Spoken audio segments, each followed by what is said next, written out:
കാരാട്ടുകുറീസ് നിക്ഷേപ തട്ടിപ്പ് അന്വേഷണത്തിൽ പോലീസിനെതിരെ നിക്ഷേപകർ അന്വേഷണം പ്രത്യേക സംഘത്തിന് കൈമാറണമെന്ന് ആക്ഷൻ കൗൺസിൽ ആവശ്യപ്പെട്ടു. പോലീസ് അന്വേഷണം കാര്യക്ഷമമല്ലെന്നും ആക്ഷൻ കൗൺസിൽ കുറ്റപ്പെടുത്തി. നിരവധി പരാതികൾ ലഭിച്ചിട്ടും പോലീസ് മതിയായ ജാഗ്രത കാണിക്കുന്നില്ലെന്നും തട്ടിപ്പിനിരയായവർ കുറ്റപ്പെടുത്തി.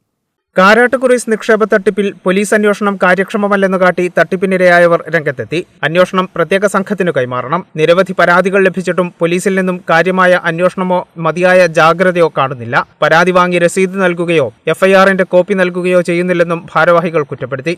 കുറ്റക്കാർക്കെതിരെ കേസെടുക്കുന്നതിനു പകരം ആക്ഷൻ കൗൺസിൽ ഭാരവാഹികൾക്കെതിരെ കേസെടുക്കാനാണ് പോലീസ് തിടുക്കം കാട്ടിയത്. സമരം നടത്താൻ അനുമതി വാങ്ങാൻ ചെന്നവരെ അറസ്റ്റ് ചെയ്യുമെന്ന് ഭീഷണിപ്പെടുത്തി. ആഭ്യന്തര വകുപ്പ് നിർദ്ദേശം പോലും മറികടന്ന് കേസന്വേഷണം കൈമാറാൻ പോലീസ് വിസമ്മതിക്കുകയാണെന്നും നിക്ഷേപകർ കുറ്റപ്പെടുത്തുന്നു.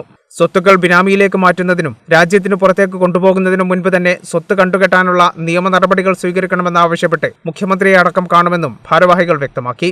ചെയർമാൻ മുനീർ ചുങ്കത്തറ, കൺവീനർ വിനോബ് നെച്ചിക്കാട്ടിൽ, പ്രസീത പാലാട്, ഷീജ ചുങ്കത്തറ, അഭിഭാഷകൻ അഡ്വക്കേറ്റ് ജഹാംഗീർ റസാഖ് തുടങ്ങിയവർ വാർത്താസമ്മേളനത്തിൽ പങ്കെടുത്തു. കേരള വിഷൻ, മലപ്പുറം.